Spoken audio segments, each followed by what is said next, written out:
योगिनी एकादशी कथा। धर्मराज युधिष्ठिर कहने लगे कि भगवान, मैंने ज्येष्ठ माह के शुक्ल पक्ष एकादशी के व्रत का माहात्म्य सुना। अब कृपया आषाढ़ माह अर्थात महीने में कृष्ण एकादशी की कथा सुनाइए। इसका नाम क्या है, माहात्म्य क्या है, यह भी बताइए। श्री कृष्ण कहने लगे कि हे राजन, आषाढ़ माह में आने वाली कृष्ण एकादशी का नाम योगिनी एकादशी है। आषाढ़ माह जून जुलाई को कहा जाता है। इसके व्रत से समस्त पाप नष्ट हो जाते हैं। यह इस लोक में भोग और परलोक में मुक्ति देने वाली है। यह तीनों लोकों में प्रसिद्ध है। मैं तुमसे पुराणों में वर्णन की हुई कथा कहता हूँ, ध्यानपूर्वक सुनो। स्वर्गधाम की अलकापुरी नामक नगरी में कुबेर नाम का एक राजा रहता था।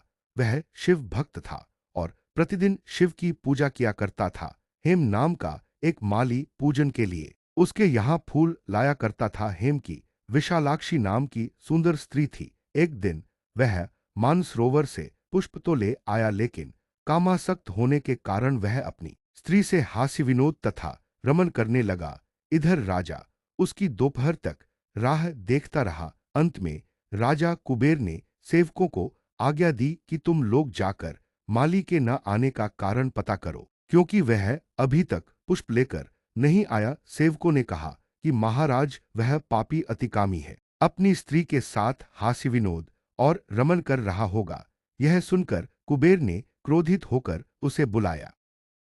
हेम माली राजा के भय से कांपता हुआ उपस्थित हुआ। राजा कुबेर ने क्रोध में आकर कहा, अरे पापी नीच कामी, तूने मेरे परम पूजनीय ईश्वरों के ईश्वर श्री शिवजी महाराज का अनादर किया है। इसलिए मैं तुझे शाप देता हूं कि तू स्त्री का वियोग सहेगा और मृत्युलोक में जाकर कोढ़ी होगा। कुबेर के शाप से हेम माली का स्वर्ग से पतन हो गया और वह उसी क्षण पृथ्वी पर गिर गया। भूतल पर आते ही उसके शरीर में श्वेत कोढ़ हो गया। उसकी स्त्री भी उसी समय अंतर्ध्यान हो गई।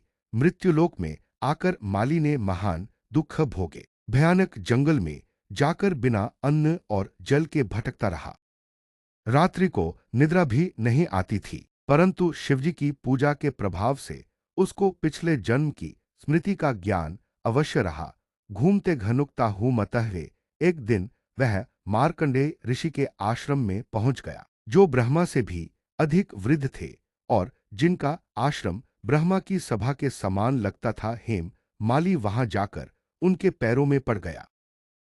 उसे देखकर मार्कंडेय ऋषि बोले, तुमने ऐसा कौन सा पाप किया है जिसके प्रभाव से यह हालत हो गई। हेम माली ने सारा वृत्तांत कह सुनाया।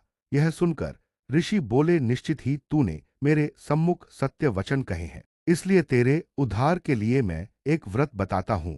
यदि तू आषाढ़ मास के कृष्ण पक्ष की योगिनी नामक एकादशी का विधिपूर्वक व्रत करेगा तो तेरे सब पाप नष्ट हो जाएंगे। यह सुनकर हेम माली ने अत्यंत प्रसन्न होकर मुनि को साष्टांग प्रणाम किया। मुनि ने उसे स्नेह के साथ उठाया। हेम माली ने मुनि के कथनानुसार विधिपूर्वक योगिनी एकादशी का व्रत किया। इस व्रत के प्रभाव से अपने पुराने स्वरूप में आकर वह अपनी स्त्री के साथ सुखपूर्वक रहने लगा। भगवान कृष्ण ने कहा, हे राजन, यह योगिनी एकादशी का व्रत 88,000 ब्राह्मणों को भोजन कराने के बराबर फल देता है। इसके व्रत से समस्त पाप दूर हो जाते हैं और अंत में स्वर्ग प्राप्त होता है। इसी प्रकार की और अधिक कथा सुनने हेतु सनातन पर्व त्योहार के बारे में जानने के लिए हमारे चैनल संस्कार एक पहल को सब्सक्राइब करें, लाइक करें, कमेंट कर बताएं कि अगली कथा आप किसकी सुनना चाहेंगे। हरे कृष्ण।